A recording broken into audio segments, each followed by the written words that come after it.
El eco de esa canción de cuna en el mercado balcánico tardó mucho en desvanecerse. Regresé a los cuarteles de Estambul, a la rutina familiar de entrenamientos, guardias y la camaradería ruidosa y a menudo tensa de mis compañeros genízaros, pero algo en mí había cambiado, o quizás, algo muy antiguo se había despertado. La coraza de Yusuf, forjada durante décadas de disciplina y supervivencia, mostraba fisuras. Intenté ignorarlo, sumergirme en mis deberes como Odaba, enfocarme en la política siempre presente dentro del cuerpo. Los genízaros éramos el pilar del imperio, pero también una fuerza volátil, celosa de nuestros privilegios, siempre midiendo nuestro poder frente al del sultán y sus visires. Las corrientes de lealtad cambiaban como las arenas del desierto, y un paso en falso podía significar la ruina, o algo peor. Me aferré a esa realidad tangible, a las maniobras por influencia y posición, como un hombre que se ahoga se aferra a un madero.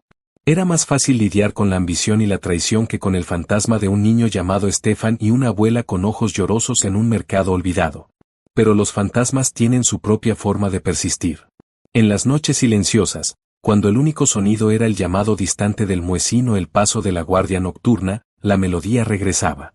Y con ella, imágenes fragmentadas, el olor del heno en el establo de mi padre, el tacto áspero de la lana de la manta de mi madre, la risa de Luca mientras corríamos por los campos. Recuerdos que había enterrado tan profundamente que creía desaparecidos, ahora emergían con una claridad dolorosa. Me encontré observando a los jóvenes reclutas, los recién llegados del Depsirme, con una nueva intensidad. Veía en sus ojos no solo el miedo y la confusión que yo conocía tan bien, sino también los últimos vestigios de las vidas que les habían sido arrebatadas. ¿Había entre ellos otro Stefan, otro Petar, otro Jovan?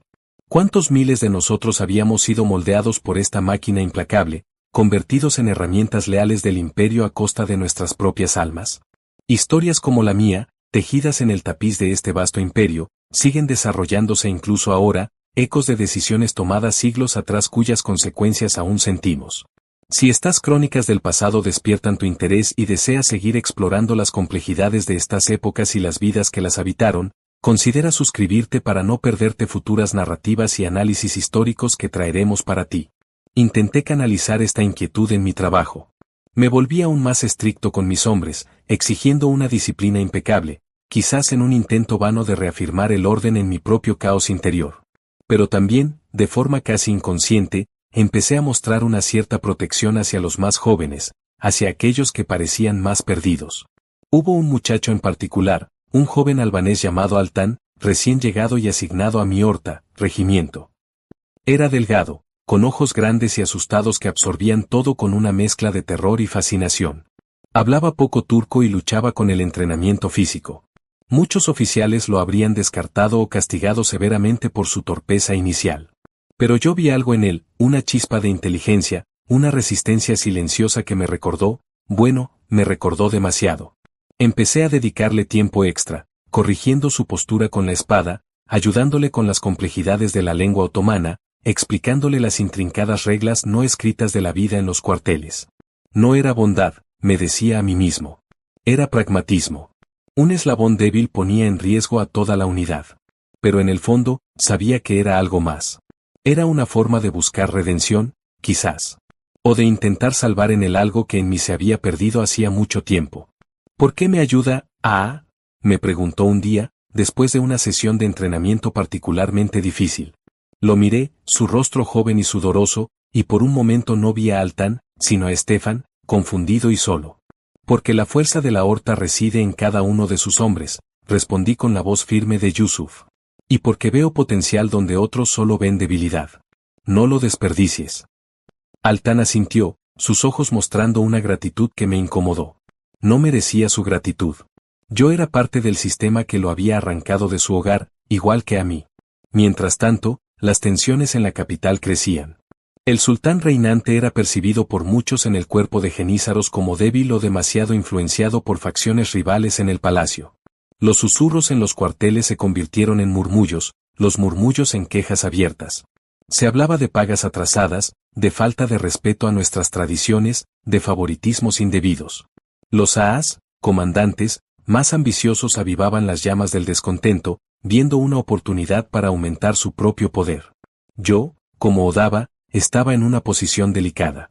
Tenía lealtades divididas, hacia mis superiores directos, hacia los hombres bajo mi mando, y hacia la idea más abstracta de la estabilidad del imperio que, a pesar de todo, representaba el único hogar que conocía. Recordaba las historias de levantamientos pasados, de genízaros irrumpiendo en el palacio, de visires decapitados y sultanes depuestos. Era un juego peligroso, una danza al borde del abismo. Intenté mantenerme al margen de las conspiraciones más abiertas, aconsejando prudencia a mis hombres, pero el aire estaba cargado de electricidad. Podía sentirlo en la forma en que los soldados afilaban sus armas con más insistencia, en las miradas furtivas intercambiadas en los comedores, en el silencio tenso que caía cuando un oficial leal al palacio entraba en una estancia. Una noche, fui convocado a una reunión secreta por varios aas influyentes. Se reuniendo en las profundidades de los cuarteles, en una cámara poco utilizada que olía a humedad ya pólvora vieja. El ambiente era sombrío, las caras iluminadas por la luz parpadeante de las lámparas de aceite reflejaban determinación y ansiedad. Expusieron sus planos, una demostración de fuerza, una marcha hacia el palacio de Topkapi para exigir la destitución del gran visir y el cumplimiento de sus demandas. Quería mi apoyo, la lealtad de mi unidad. Sabían que mis hombres eran disciplinados y que mi reputación era la de un oficial experimentado y respetado, aunque quizás demasiado cauteloso para el gusto de algunos. Escuché en silencio, mi mente acelerada evaluando los riesgos. Una demostración de fuerza podía convertirse fácilmente en un baño de sangre. Si fallaban, las represalias serían terribles. Si tuvieron éxito, ¿qué vendría después? ¿Una nueva marioneta del sultán? ¿Más caos y inestabilidad? Recordé mi juramento, mi vida dedicada al servicio. ¿Pero servicio a quién? ¿Al sultán actual, percibido como inepto? ¿O al cuerpo de genízaros, mi única familia, que sentía amenazados sus derechos y su honor? Esto es peligroso, Aas, dije finalmente, mi voz resonando en la quietud tensa. El palacio no cederá fácilmente. Habrá sangre. Siempre hay sangre, Yusuf, respondió uno de los Aas, un hombre corpulento con una cicatriz que le cruzaba la cara. Es el precio del poder y del respeto. ¿O prefieres que nos traten como perros, que reduzcan nuestras pagas y nos envíen a morir en fronteras olvidadas mientras los eunucos y los favoritos del harén se enriquecen? Nuestra lealtad es alpadiza, respondió, aunque la palabra sonó hueca incluso para mis propios oídos. Nuestra lealtad es a este cuerpo, tronó otro. Al cuerpo que nos crió, nos alimentó y nos convirtió en lo que somos. El sultán olvida que sin nosotros, su trono no es más que un montón de madera y terciopelo. Me presionaron, apelaron a la camaradería, al honor genízaro, a las afrentas sufridas. No di una respuesta definitiva esa noche, pedí tiempo para consultar con mis hombres, una táctica dilatoria. Salí de la reunión con el corazón apesadumbrado. El fantasma de Estefan parecía insignificante comparado con la tormenta que se avecinaba. Me enfrentaba a una elección imposible, atrapado entre el martillo del descontento genízaro y el yunque de la autoridad imperial. Y sabía, con una certeza helada, que cualquiera que fuera de mi decisión, tendría consecuencias irrevocables para mí y para todos los que me rodeaban. La estabilidad que había conocido, por precaria que fuera, estaba a punto de hacerse añicos. El impuesto de sangre que me había traído a este mundo amenazaba ahora con ahogarme en una nueva marea de violencia, esta vez generada desde dentro. Los siguientes días fueron una tortura de indecisión y tensión creciente. Hablé con algunos de mis suboficiales de mayor confianza, hombres curtidos en 1000 batallas, cuyas lealtades eran tan complejas como las mías.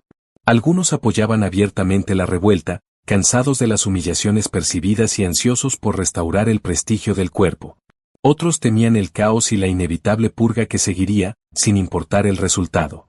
¿Qué haremos, me preguntaban, buscando una guía que yo mismo no tenía. Mientras tanto, los rumores se intensifican. Se decía que el gran visir planeaba una reforma radical del cuerpo, incluso su disolución gradual. El miedo se mezclaba con la ira, creando un cóctel explosivo.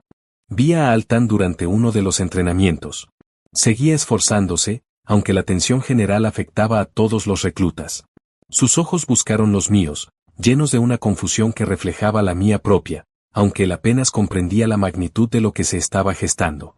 ¿Qué futuro le esperaba a él, a todos estos jóvenes, si el cuerpo que era su único mundo se desgarraba en luchas internas? ¿Serían peones sacrificados en el juego de poder de los oficiales superiores? La idea me repugnó. Finalmente, llegó la noche señalada. El aire en los cuarteles era espeso, casi irrespirable. El sonido metálico de las armas siendo preparadas era constante. Los AAs rebeldes habían tomado su decisión. La marcha hacia Topkapi comenzaría al amanecer. Todavía no se había comprometido formalmente con mi unidad. Me buscaron de nuevo, esta vez con menos paciencia. ¿Estás con nosotros o contra nosotros, Yusuf? No hay término medio. Miré los rostros endurecidos de aquellos hombres, mis hermanos de armas durante décadas. Vi su ambición, su miedo, su orgullo herido. Pensé en mi propia vida, en todo lo que había pasado desde que fui arrancado de mi aldea. Había sobrevivido adaptándome, obedeciendo, convirtiéndome en parte del sistema. Rebelarse contra él ahora parecía una traición a todo lo que había sido. Pero permanecer pasivo mientras el cuerpo se destruía a sí mismo o era purgado también se sentía como una traición. En ese momento crítico, mi decisión no fue impulsada por la lógica política ni por la lealtad abstracta, sino por una imagen, la del joven Altan, y la de todos los muchachos como él, atrapados en una tormenta que no habían creado. Mi deber, decidí en ese instante, no era hacia los AAs ambiciosos ni hacia un sultán distante, sino hacia los hombres bajo mi responsabilidad directa, especialmente los más vulnerables. Mi unidad no participará en la marcha, dije con voz firme. Nuestra tarea es mantener el orden dentro de estos muros y proteger a los nuestros. No seremos carne de cañón en vuestras disputas políticas. Hubo un silencio cargado de incredulidad y furia. El AA con la cicatriz dio un paso adelante, su mano en la empuñadura de su yatagán. Eso es traición, Yusuf. No, respondió, manteniendo su mirada. Es prudencia. Y es mi deber como oficial proteger a mis hombres de una acción precipitada que solo traerá muerte y destrucción. Si el palacio nos ataca, nos defenderemos. Si otros regimientos intentan forzarnos, nos defenderemos. Pero no iniciaremos la violencia. Fue un momento increíblemente tenso. Esperaba que desenvainaran las espadas. Pero mi reputación, y quizás la presencia silenciosa de algunos de mis propios suboficiales que me habían seguido discretamente, les hizo dudar. Tras unos instantes que parecieron eternos, el AA principal hizo un gesto de desdén. Haz lo que quieras, viejo Yusuf. Pero cuando esto termine, no vengas a nosotros buscando favores. Te quedarás solo. Se dieron la vuelta y se marcharon, dejándome en la penumbra, el corazón latiendo con fuerza. Regresé a mis propios cuarteles y se reunió con mis hombres. Les expliqué mi decisión. Hubo murmullos, algunos de disenso, pero la mayoría aceptó mi orden con alivio silencioso. Aseguramos las puertas, apostamos guardias adicionales y esperamos. El amanecer trajo consigo el caos. Escuchamos los gritos y el estruendo cuando miles de genízaros rebeldes volcaron sus calderos de sopa en señal de desafío, un acto simbólico tradicional, y marcharon hacia el palacio. Las noticias llegaban fragmentadas, enfrentamientos con las tropas leales al sultán, incendios, saqueos en algunos barrios de la ciudad. Estambul, el corazón del imperio, estaba sumida en la violencia fratricida. Nosotros permanecimos en nuestros cuarteles, una isla de tensa calma en medio de la tormenta. Rechazamos varios intentos de los rebeldes de unirse a ellos y también repelimos una incursión de tropas leales que nos confundieron con los amotinados. Fue un día largo y sangriento. Desde las murallas, veíamos el humo elevarse sobre la ciudad y escuchábamos los sonidos de la batalla. Altan y los otros reclutas estaban aterrorizados, pero se mantuvieron firmes, obedeciendo órdenes, pasándome munición, llevando agua. En sus ojos asustados, vi un destello de respeto que valía más que cualquier ascenso o favor político. Al caer la noche, la revuelta comenzó a flaquear.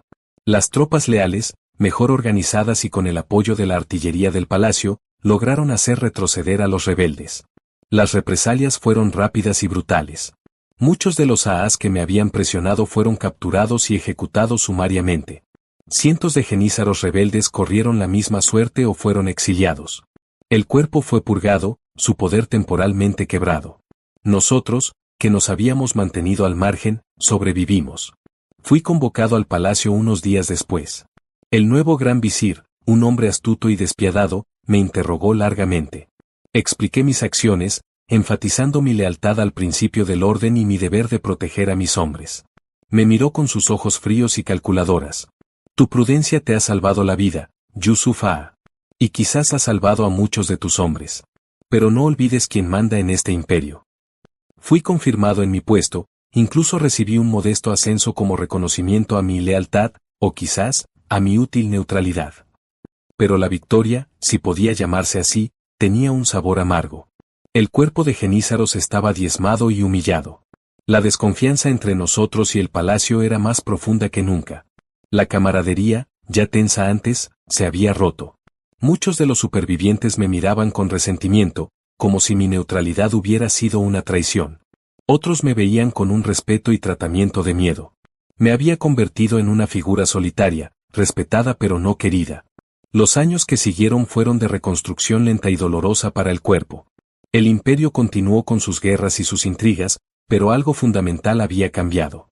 La vieja arrogancia genízara había sido golpeada, reemplazada por un cinismo sombrío. Yo mismo sentí el peso de los años y de los acontecimientos. Mis viejas heridas de guerra dolían más a menudo. Mi energía disminuye.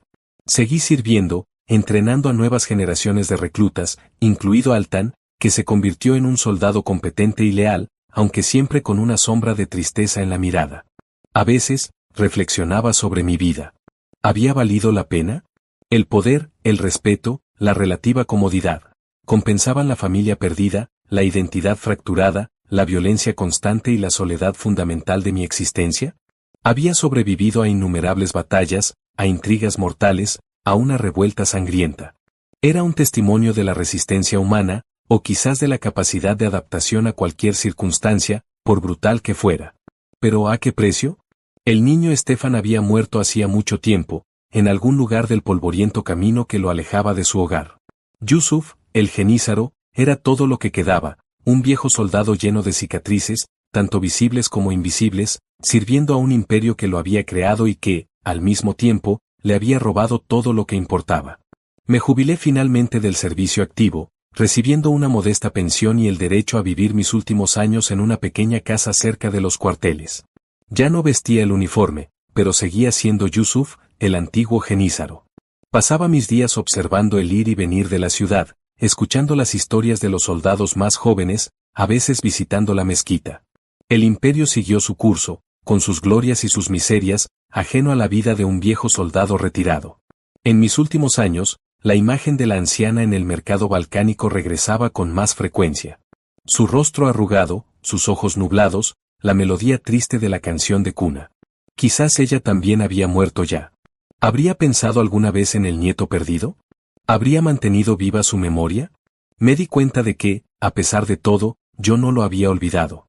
Estefan seguía allí, enterrado muy hondo, un dolor sordo y constante bajo las capas de Yusuf. El impuesto de sangre cobrado hacía una vida entera seguía proyectando su larga y oscura sombra hasta el final de mis días. Y así, la historia de Yusuf, antes Estefan, se desvanece en el tiempo, un eco más del complejo legado otomano, una vida moldeada y definida por el Depsirme. Su viaje, desde una aldea anónima hasta los pasillos del poder y la violencia del cuerpo de Genízaros, es un reflejo de incontables otras vidas consumidas por el servicio al imperio. ¿Qué parte de este viaje, de esta transformación y de las duras realidades que enfrentó a Yusuf, resonó más contigo? ¿Hubo algún detalle sobre el Depsirme, la vida de los genízaros, sus revueltas o la lucha interna del personaje que te sorprendió o te llamó especialmente la atención? Comparte tus pensamientos y reflexiones en los comentarios abajo. Me interesa mucho leer vuestras perspectivas y conectar con lo que os ha impactado de esta crónica. Y si aún no lo has hecho, y deseas seguir descubriendo juntos las profundidades olvidadas y las historias humanas que yacen tras los grandes eventos históricos, suscríbete al canal para no perderte nada. Tu apoyo nos permite seguir trayendo estas narrativas a la luz.